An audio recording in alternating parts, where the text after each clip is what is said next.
आज मी फिरायला चाललेलो आहे, ते पण अशा मॉडिफाय गाडीमध्ये, म्हणजे एकदम लक्झरी गाडी आपली. तर हा मी कासपठारला फिरायला चाललेलो आहे. आता तुम्ही म्हणाल की अशी काय लक्झरी गाडी घेऊन फिरायला चाललं आहे, तर म्हणलं सर्व्हिस राईड करतायत, सर्व्हिस स्टेटस लावतायत, मग त्या पद्धतीनं मी करतो ना, म्हणून मग अशा पद्धतीनं फिरायला आलो होतो. तर कासपठारला एक ठिकाणी मी आलो होतो, म्हणजे त्यांच्या हॉटेलला लॉन लावण्यासाठी. तर म्हणलं थोडासा व्हिडिओ काढू, लोकांनाही दाखवू की आमच्याकडे गाव काय आहे. कारण खूप सारी लोकं येतात, त्यांना काही गोष्टी आमच्याकडच्या गावाकडच्या माहीत नाहीत, आणि खूप सारी लोकं येतात तर शहराकडून आणि धुक्याचे थोडंसं स्टेटस ठेवतात आणि मलाच पाठवतात. आणि हा झेंडा बघाल तुम्ही. आता आता खूप सारी जी आली होतीत माझ्याकडे, त्यांना हा आमच्या डोंगरावरती असलेला झेंडा दिसत असतो खालून. ती मला विचारतात वरती काय मंदिर आहे का किल्ला आहे. तर आमच्याकडे आमच्या राजांनी काही किल्ला ठेवला नाही आहे. तर आमच्याकडे आमच्या राजांचा एकच म्हणजे अजिंक्यतारा एक साताऱ्यामध्ये किल्ला आहे. आणि त्याच्यानंतर हा झेंडा जिथं आहे तिथून आमच्या गावाला ग्रॅव्हिटीचं पाणी येतं, म्हणजे पिण्यासाठी जे काय पाणी येतं तर ते तिथून येतं. आणि एकदम मिनरलपेक्षा एकदम फ्रेश पाणी असतं. कितीही काही असलं तरी जे आमच्याकडे पाणी येतं ते फ्रेश. आणि पाठीमागे पवनचक्की तुम्हाला थोडीशी दिसत आहे, म्हणजे धुक्यातून जी काय दिसते थोडी थोडी दिसत आहे. तर म्हटलं सर्व्हिस जर राईडला जात आहेत, मग आपण पण राईडला जाऊया. तर राईडला जायचं तर म्हटल्यानंतर आमच्याकडं काय राईडला जाण्यासाठी किंवा कुठे दूर जाण्यासाठी काही गरज नसते. तर आमच्याकडं जावलीचं खोरं म्हटल्यानंतर घनदाट जंगल, डोंगर रांगाचा काही विषयच नाही. त्याच्यामुळं म्हणलं थोडंसं डोंगरामध्ये जाऊया.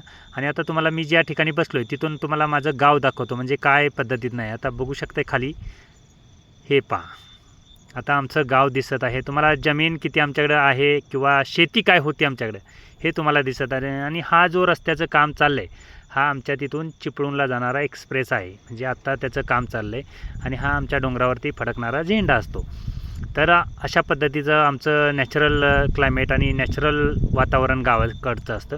आणि खूप सारी लोकं म्हणतात ना, गरमी कायम नसते, गरमी कायम नसते, पाऊस आला की थंडी असते. तर मी तर सांगतो, तर साताऱ्यामध्ये हवा कायम राहते, साताऱ्याची हवा कायम असते. आणि पाऊस जर पडला तर त्याच्याहून अति थंडी लागते. अशा पद्धतीचं साताऱ्याचं वातावरण असतं. आणि खूप साऱ्या लोकांना वाटतं की डोंगरावरती सांगतो म्हटल्यानंतर काय डोंगर म्हणजे नॉर्मल असेल. तर आता खाली जी घरं पाहताय तुम्ही, त्या घरांचा अंदाज लावून पाहू शकता की किती उंच अजून डोंगर आहे वर. म्हणजे जे आमचं घर आहे त्याच्यापासून वर एवढा डोंगर आहे. आणि घनदाट जंगल बघू शकताय. आणि ह्या पवनचक्क्या ज्या आहेत रोडला दिसतात, किंवा आमच्या जवळून सुद्धा दिसतात आमच्या घरापासून की ह्या पवनचक्क्या आहेत. लोकांना वाटतं की खूप जवळ आहे, पण ॲक्च्युली हे जवळ नसतं, तर खूप अति लांब आहे. आणि एवढं घनदाट जंगल आहे की बेहिसाब आहे. आणि ह्यालाच जाहुलीचं खोरं म्हणतात. सह्याद्रीच्या ज्या पर्वतरांगा म्हणतो ना आपण, तर ह्या सह्याद्रीचं वातावरण असतं. आणि कोणत्याही क्लायमेटला या अति थंड प्रमाण. आणि खूप सारी लोकं कासपठारला येतात आमच्याकडे. कासपठार आमचं फेमस आहे. तर म्हटलं थोडंसं आपण पण ट्रॅक्टरनंच राईड करून दाखवूया कासपठारची, म्हणून मग त्या पद्धतीनं मी गेलो होतो. आणि हे जे काय नॅचरल दिसतंय खाली तुम्हाला, आता जमीन तुम्ही बघाल तर 1 एकर पण कोणाचं असं क्षेत्र नसेल. आणि त्याच्या खाली एकदम नदी दिसत आहे. तर अशा पद्धतीचं हे वातावरण आमच्याकडं असतं. कधीही या, म्हणजे आत्ता आलं किंवा पावसाळ्यात आलं, उन्हाळ्यात आलं, तर हे अशा पद्धतीचं असतं. आता थोड्या दिवसाने ह्या ज्या काही पवनचक्क्या फिरत आहेत त्याही तुम्हाला दिसणार नाहीत, कारण धुके एवढं येतं. आता त्या पवनचक्क्यांची पाती कमी कमी दिसायला लागलेत. याचा अर्थ आमच्याकडे धुके जास्त जास्त प्रमाणात येणार. आणि इकडे फिरण्यासारखं खूप सारं क्षेत्र आहे. आणि असल्या जंगलातून राईड करायची म्हटल्यानंतर एक नंबर असतं. आता बघू शकता हाफ व्हिडिओ, म्हणजे अर्धा बॅक साईड आणि अर्धी फ्रंट साईड केलेली. तर अशा पद्धतीनं आता मी आता तुम्ही म्हणाल की हा डोंगरावरती उभा आहे, तर डोंगराच्या वर एवढा भला मोठा दगड आहे आणि त्या दगडावरती मी उभा आहे. पण खालचं वातावरण किंवा साईडचं जे वातावरण दिसतंय ते तुम्हाला अफलातूनच वातावरण दिसेल, कारण आमच्याकडचं क्लायमेट आणि लोकेशन एकदम प्राईम आहे.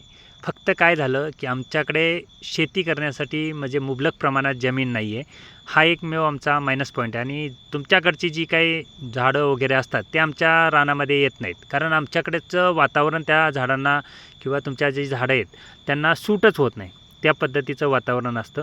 अशा पद्धतीनं हे आमचं डोंगर आहे. आणि ह्या डोंगरामध्ये एवढं पाणी आहे, म्हणजे तुम्ही म्हणाल की ह्या डोंगरामध्ये एवढ्यावर नदी तर एवढ्या खाली दिसते, मग पाणी ना कुठे. तर ह्या डोंगरामध्येच पाणी असतं. पाण्याचा काही विषयच नाही. काही लोक आली होतीत, मी त्यांना आत्ता उन्हाळ्यामध्ये जे झरं वाहत आहेत त्या झऱ्याचं पाणी दाखवलं होतं. त्यांनी पिऊन पण पाहिलं. कोल्हापूरवाली जी गँग आली होती त्यांनाही माहिती आहे काय पद्धतीत नाही. तर पारनेरवाले शेळके साहेब आले होते, त्यांनाही मी नेलं होतं फिरायला. तर अशा पद्धतीनं वातावरण असतं.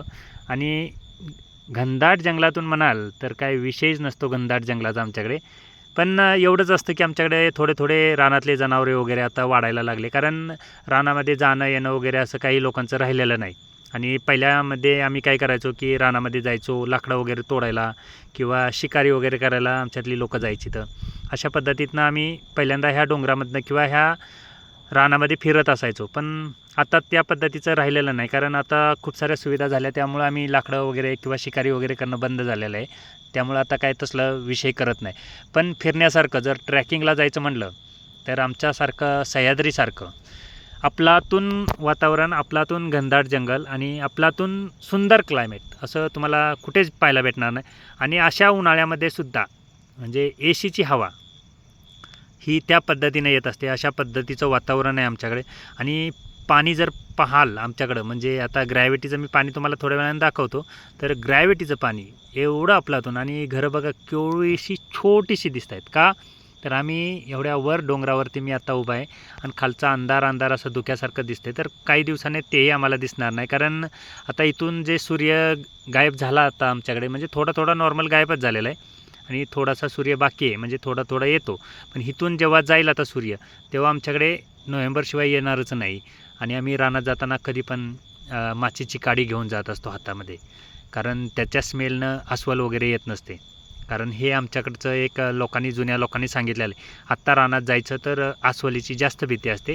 त्या पद्धतीनं आम्ही जात असतो, फिरत असतो आणि जी काय एन्जॉय करायची असते ती रानामध्ये त्या पद्धतीनं करत असतो.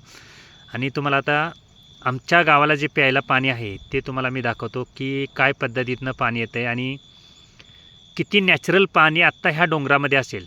मग अशा पद्धतीचं जर आमच्याकडे राहणीमान असेल तर अजिबात म्हणजे कुठलाच त्रास नाही किंवा कुठलीच समस्या पाण्याची नाही. फक्त एकच समस्या म्हणजे की आमच्याकडे शेती कमी आहे. आणि शेती कमी असल्यामुळे काय होतं आहे की आम्हाला जे काय करायचं आहे किंवा गाईपालन, मेंढीपालन किंवा शेळीपालन हा आमच्याकडं कन्सेप्ट राहत नाही. आमच्याकडची लोकांनी काय केलं, मग शहराकडची वाट पकडली. का तर आपल्याकडे गावाला शेती खूप सारी कमी आहे, त्याच्यामुळे खूप सारी लोकं आमची शहराकडे गेली. मग आम्ही काय केलं की जी शहराकडे गेलेली आहेत त्यांची जी काय गावाला शेती पडून आहे, मग ती शेती आपण वजीव करायची आणि त्याच्यामध्ये जो काही चारा करायचा आहे तो त्याच पद्धतीनं करायचा, जेणेकरून आपल्या जनावरांना खायला प्यायला वगैरे जो काय भेटेल त्याच्यासाठी आम्ही त्या पद्धतीनं करत असतो. अशा पद्धतीचं हे वातावरण आहे. आणि आता तुम्हाला पाणी म्हटलं तर आमच्याकडचं म्हणजे एवढं फिल्टरचं पाणी असतं आमचं, तर बेहिसाब फिल्टरचं पाणी असतं. अशा पद्धतीच्या वातावरणात कधीतरी आमच्याकडे फिरायला एकदा तरी जरूर या तुम्ही. आता पाहू शकता मी तुम्हाला पाण्याच्या ठिकाणी आलं, पाणवठा दाखवतो तुम्हाला, म्हणजे झऱ्यातून पाणी कसं येते. तर तुम्ही अजबच कराल की अशा पद्धतीचं काय वातावरण असतं. तर पाहू शकताय खडकातून पाणी पाझरते आणि काय नॅचरल पद्धतीचं पाणी आहे हे तुम्ही आपलातून पाहू शकता. आणि ह्याच पाण्यावरती आमच्या गावाला जे पाणी प्यायला असतं ही सुविधा आहे. आणि ह्याला कोणती मोटर वगैरे काय नाही, तर हे ग्रॅव्हिटीनं आमच्या गावापर्यंत येत असतं. अशा पद्धतीनं पाईपलाईन करून आम्ही हे पाणी गावापर्यंत खाली घेऊन गेलेलं आहे. आणि पाणी बघाल तर आपलातून आता बघू शकता झेंडा किती दूर दिसतोय. तर झेंड्याच्या शेजारी पाणी आहे आणि ते इथं आणलेलं आहे आणि इथून मग नंतर आमच्या गावाला खाली घेऊन गेलेलं आहे. अशा पद्धतीचं आमच्याकडचं जे काय वातावरण आहे ते अशा पद्धतीनं असतं. कारण आता लास्ट 8-10 दिवसामध्येच हे दिसायचं बंद होणार, कारण काय होतं आहे की आमचं जे वातावरण आहे आता धुक्याने पूर्ण झाकून जाईल. बघा पाणी किती शुद्ध येते. अशा पद्धतीचं आमच्याकडचं वातावरण आहे. आणि अशा वातावरणामध्ये असं मेंढीपालन मी केलेलं आहे, म्हणजे जी काही शक्य गोष्ट नाही ती थोडीशी करण्याचा प्रयत्न करतो आहे. अजूनसुद्धा सक्सेसफुल झालेली नाही आहे. अजूनसुद्धा आम्ही त्याच्यामध्ये तडजोड किंवा जी काय मेहनत करायची आहे त्या पद्धतीनं करतच आहोत. आणि खाली पाहाल तर नजारा आमच्या गावाकडचा. आता मिसेस रस्त्याने चालले मुलग्याला घेऊन, पाहू शकता एकदम छोटी दिसते. पाहू शकता आता ती रिटर्न येत आहेत, कारण मी डोंगरातून येताना पाहिल्यामुळं मुलग्याची इच्छा होती की मला घेऊन डोंगरात गेलं पाहिजे. तर आता ती माझी वाट पाहत आहेत, म्हणजे मुलग्याची इच्छा असते मी जेव्हा फिरायला जाईन तेव्हा त्याला घेऊन गेलं पाहिजे फिरायला वगैरे.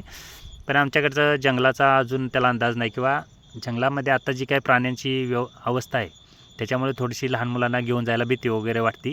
पण ती पाहतायत मला तिथून. आता बघा किती लांब अंतर दिसतंय. तर अशा पद्धतीचं आमचं हे गावचं वातावरण आहे. कधी या फिरायला, काही विषय नाही, मी तुम्हाला फिरायला घेऊन